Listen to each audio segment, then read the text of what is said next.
शीतकालीन सत्र में आ सकता है लोकपाल बिल, प्रधानमंत्री भी हो सकते हैं लोकपाल के दायरे में, सूत्रों के हवाले से खबर।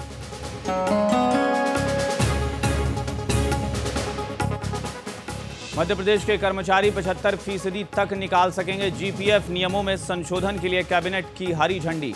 5000 आबादी वाले गांव में आयुष अस्पताल खोलने को भी मिली मंजूरी।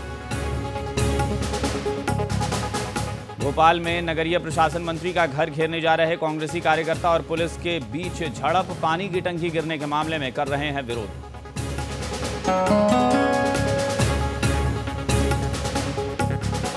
छत्तीसगढ़ में भाटापारा से लापता दाल मिल मालिक अमर छाबड़िया मिले, अपहरणकर्ता तिल्दा के जंगल में छोड़कर भागे।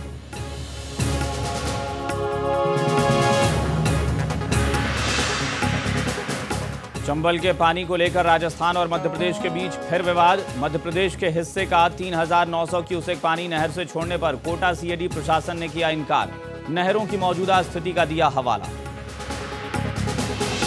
और मध्य प्रदेश के कटनी में जारी है किसानों का आंदोलन, सैकड़ों किसान खेत में चिता बनाकर कर रहे हैं प्रदर्शन। मुख्यमंत्री शिवराज सिंह चौहान ने दिलाया निष्पक्ष जांच का भरोसा।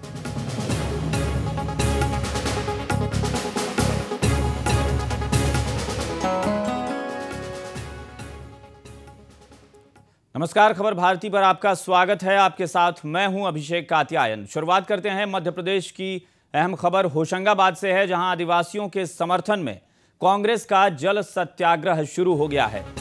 रैली निकालकर नर्मदा घाट तक पहुंचे हैं कांग्रेसी, जहां जल सत्याग्रह करेंगे। आदिवासियों की जमीन सहित 21 सूत्रीय मांगों को लेकर यह जल सत्याग्रह हो रहा है। इसमें कांग्रेस ये नेता, कांग्रेस के कार्यकर्ता जल सत्याग्रह करने पहुंचे हैं और आदिवासियों के समर्थन में ये जल सत्याग्रह कर रहे हैं। मध्य प्रदेश के होशंगाबाद से ये खबर है, जहां कांग्रेस ने आदिवासियों के समर्थन में जल सत्याग्रह शुरू कर दिया है। एक रैली निकालकर नर्मदा घाट तक पहुंचे हैं कांग्रेसी कार्यकर्ता और वहां जल सत्याग्रह शुरू कर दिया गया है।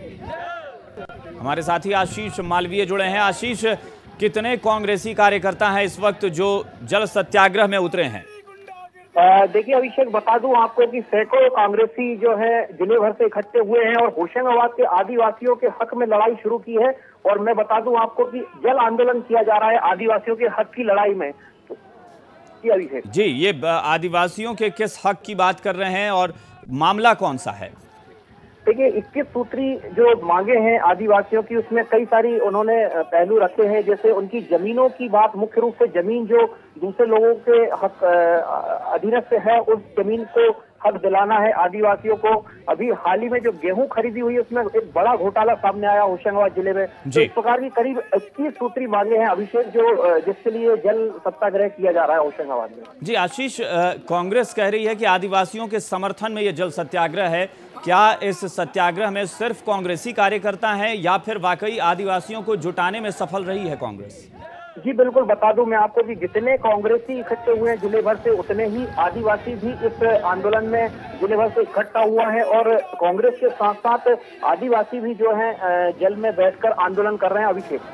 जी बिल्कुल, तो कांग्रेस जल सत्याग्रह कर रही है इस वक्त होशंगाबाद में। नर्मदा घाट तक जो कांग्रेसी कार्यकर्ता पहुंचे, उससे पहले एक पूरी रैली की शक्ल में भीड़ जो है वो निकली।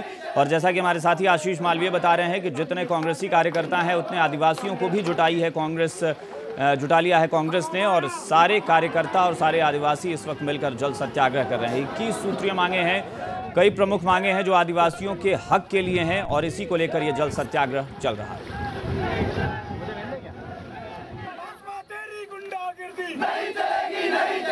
और इस वक्त हमारे साथ मध्य प्रदेश में कांग्रेस प्रवक्ता मानक अग्रवाल जी जुड़ गए हैं। मानक जी, स्वागत है आपका खबर भारती पर। जी नमस्कार। जी नमस्कार मानक जी। मानक जी, क्या प्रमुख मांगे हैं, कौन से हक की बात हो रही है आदिवासियों के? देखिए, यहाँ के आदिवासी दलितों की जमीन पर सवर्णों ने कब्जा किया, कुछ माफिया ने कब्जा कर लिया। वो सारा का सारा माफिया भारतीय जनता पार्टी से संबंध है, इसलिए उनको संरक्षण इस सरकार का है। इसलिए उन्होंने ये सारा का सारा काम किया है। यहाँ पर इसी जिले के अंदर सबसे ज्यादा गेहूं का घोटाला हुआ है और उसको संरक्षण दिया यहाँ के प्रशासन ने। और मुख्यमंत्री का प्रशासन को और उन लोगों को संरक्षण था। ये सारी मांगों को लेकर यहाँ के दलित और आदिवासी बैठे हुए हैं और अनिश्चित काल के लिए बैठे हैं। और प्रशासन और शासन अभी सो रहा है, उसकी आंख नहीं खुली है। लगभग 1000 करोड़ रुपए का निशांत बरवड़े जब तत्कालीन कलेक्टर ने यहाँ पर घोटाला किया और यहाँ से मुख्यमंत्री ने उसको अपने सचिवालय में पदस्थ कर दिया। ये होशंगाबाद जिले के अंदर हो रहा है। अभी भी रेत माफिया सबसे ज्यादा सक्रिय होशंगाबाद जिले में ही है। सरकार की नीतियों का, सरकार के फैसलों का विरोध करने के लिए जल सत्याग्रह करने का ही फैसला क्यों हुआ? ये तरीका क्यों कांग्रेस को लगा कि यही तरीका सबसे अच्छा होगा? देखिए, हमने बड़ा शांतिपूर्ण ढंग से जल सत्याग्रह कर रहे हैं। यहाँ कांग्रेस पार्टी के लोग, दलित आदिवासी बड़ी संख्या में मौजूद हैं और बहुत शांतिपूर्ण तरीके से ये सारा का सारा कार्यक्रम चल रहा है।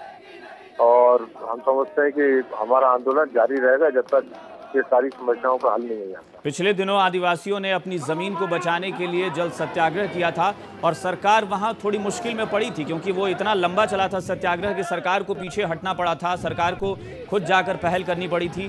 क्या ये कांग्रेस की उम्मीद है कि जल सत्याग्रह एक बार फिर से सरकार को दबाव में लेकर आएगा? हरसूद और हरदा से भी लंबा चलेगा ये सत्याग्रह। एक बात सरकार को समझ लेनी चाहिए जी, इतनी आसानी से हम लोग नहीं मानने वाले हैं जब तक ये सारी मांगे हल नहीं कर ली जाती। और ये जो भारतीय जनता पार्टी के यहाँ पर बैठे हुए दलाल, इनको गिरफ्तार नहीं कर लिया जाता जब तक ये सत्याग्रह चलेगा। मानक जी, एक सवाल और कि तमाम मौकों पर हमने देखा है कि जब किसी पार्टी के जो नेता हैं वो नेतृत्व करते हैं, एक आंदोलन की शुरुआत होती है, लेकिन उसके बाद वो आंदोलन उन लोगों का बन जाता है जो लोग खुद मुश्किल में हैं। आदिवासी जल सत्याग्रह के लिए पहुंच गए हैं, वहां कांग्रेस के कार्यकर्ता पहुंच गए हैं, लेकिन क्या कांग्रेस के तमाम जो नेता हैं वो क्या वाकई जल सत्याग्रह में एक लंबे समय तक रहेंगे? क्या पानी के अंदर वो भी खड़े रहेंगे? बिल्कुल निश्चित रूप से रहेंगे। होशंगाबाद जिले के सारे कांग्रेस के कार्यकर्ता और सारे कांग्रेस के नेता आदिवासियों और दलितों की पूरी लड़ाई को लड़ेंगे। वो किसी भी कीमत पर पीछे नहीं हटने वाले जी। मानक जी, आप हमारे साथ बने रहें। इस वक्त हमारे साथ बीजेपी की तरफ से भी हितेश वाजपेयी जी जुड़ गए हैं। हितेश जी, स्वागत है आपका खबर भारती पर। धन्यवाद जी। हितेश जी, कांग्रेस के नेतृत्व में इस वक्त आदिवासियों के हक के लिए जल सत्याग्रह शुरू हुआ है। जी, तो इस पर आपका क्या कहना है? सरकार के बारे में, सरकार पर आरोप है कि सरकार ने आदिवासियों का हक मार लिया है। देखिए, कांग्रेस बहुत अच्छे से जानती है कि 2013 के चुनाव में अब कुछ महीने ही बाकी रह गए, यदि हम आचार संहिता का समय निकाल दें जी, तो वो अपने जो स्टैंडर्ड उनके कार्ड है, आदिवासियों का कार्ड है, गरीबों का कार्ड है, तो अब ये लोग कपड़े बदल के पूरा उनके साथ आए हैं जिससे उनको राजनीति से प्रेरित कर सके और अपने वोट बैंक को तलाश सके। कांग्रेस ने 65 वर्षों में केवल वोट बैंक की राजनीति करी है, नागरिक बोध की राजनीति कभी करी नहीं है। और यही कारण है कि कांग्रेस की सरकार हमेशा कॉर्पोरेट के साथ खड़ी हुई नजर आती रही है। लेकिन हितेश जी, कांग्रेस का सीधा आरोप जो है सीधा मुख्यमंत्री तक है कि मुख्यमंत्री जो हैं वो मुख्यमंत्री सचिवालय में घोटालों की फाइल दबा दी जाती है। उसका कारण है ना अभिषेक जी, क्या है, मुख्यमंत्री हमारे सबसे लोकप्रिय नेता है, किसानों में उनकी पैठ है। मुख्यमंत्री जी ने कहा है कि 1 इंच जमीन भी किसानों की अधिग्रहित नहीं की जाएगी उनकी इच्छा के विरुद्ध। ये पहली सरकार है जिसने ये निर्णय लिया है देश में। फिर न्यूनतम मुआवजा राशि पिछली कैबिनेट में 5 लाख रुपए कर दी गई है। ये पहली सरकार है देश में जिसने ये किया है। और किसानों के लिए असंख्य योजना है, वो सब आपको पता ही है। मध्य प्रदेश पहला राज्य है जिसने आदिवासियों को जो वनाधिकार पट्टे होते हैं उसको राजस्व में दर्ज करने का प्रक्रिया शुरू करी है, जिससे कि उस पर लोन लेके मकान बना सके या उसको बैंक में गारंटी के रूप में भी दे सके। तो मुझे लगता है कि इस सब बातों से कांग्रेस घबराई हुई है। एक बार मानक अग्रवाल जी हमारे साथ जुड़े हुए हैं, जरा उनसे हम एक बार बात कर लें। आप बने रहिए। मानक जी, आपने हितेश जी जो कहा आपने सुना। हितेश जी का सीधे तौर पर यह कहना है कि कांग्रेस के पास हकीकत में मुद्दों का ही टोटा है, अकाल पड़ा हुआ है, इसलिए मुद्दे ढूंढ रही है कांग्रेस। अगले साल चुनाव होने हैं, सीधे मुख्यमंत्री पर हमला करके थोड़ा जो वोट बैंक जुटाने की कोशिश है वो कांग्रेस कर रही है।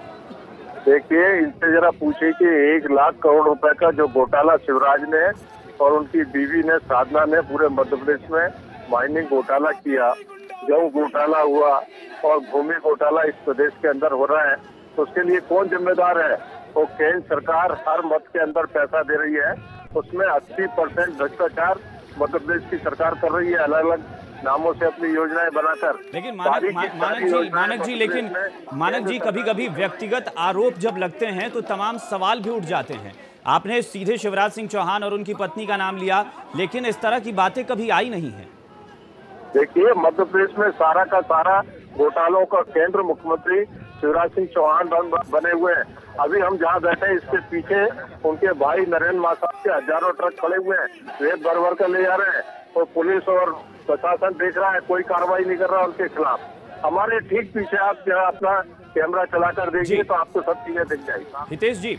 हितेश जी, मानक जी जो आरोप लगा रहे हैं, मुख्य विपक्षी दल है मध्य प्रदेश में कांग्रेस, और कांग्रेस का आरोप है मुख्यमंत्री और उनकी पत्नी पर कि ये लाखों करोड़ का जो घोटाला हो रहा है मध्य प्रदेश में, उसका नेतृत्व कर रहे हैं ये लोग। देखिए अभिषेक जी, सस्ती लोकप्रियता के लिए आप कुछ भी चिल्लाने लग जाओ, वो स्वीकार्य थोड़ा ना होता है। आज 70 चैनल है, उन पर खरीदोगे तो कोई बात नहीं स्वीकार करेगा।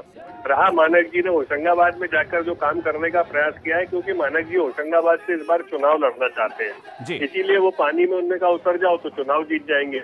लेकिन मुझे लगता नहीं है कि इतनी आसानी से कांग्रेस पानी में 2-2 इंच उतर के कहीं चुनाव जीतने की सपने को साकार कर पाएगी।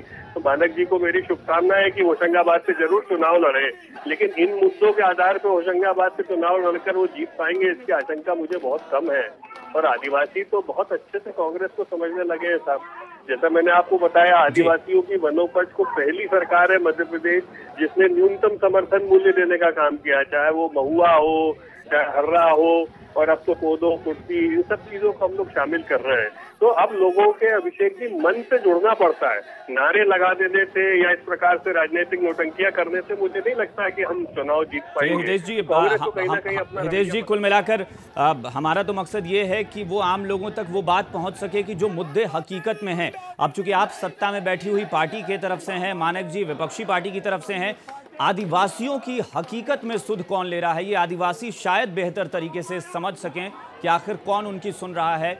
मानक अग्रवाल जी, क्या वाकई जल सत्याग्रह को लंबे समय तक खुद पानी में उतरकर खींचेंगे, या सरकार आदिवासियों की सही में सुध ले रही है? ये आदिवासियों पर फिलहाल छोड़ देते हैं। आप दोनों का बहुत बहुत शुक्रिया खबर भारती से बातचीत करने के लिए। तो मानक अग्रवाल जी कांग्रेस प्रवक्ता, और दूसरी तरफ बीजेपी की तरफ से हितेश वाजपेयी जी। आरोप प्रत्यारोप कई बार व्यक्तिगत हो जाते हैं, कई बार निजी आरोप लगने लगते हैं एक दूसरे पर, लेकिन कुल मिलाकर आदिवासी जो इस बीच में हैं, उनका हक वाकई में क्या मारा जा रहा है, या उनको सचमुच उनके हक की जो चीज है वो उन्हें मिल पा रही है, ये देखने वाली बात है। फिलहाल एक ब्रेक लेंगे, फौरन लौटते हैं।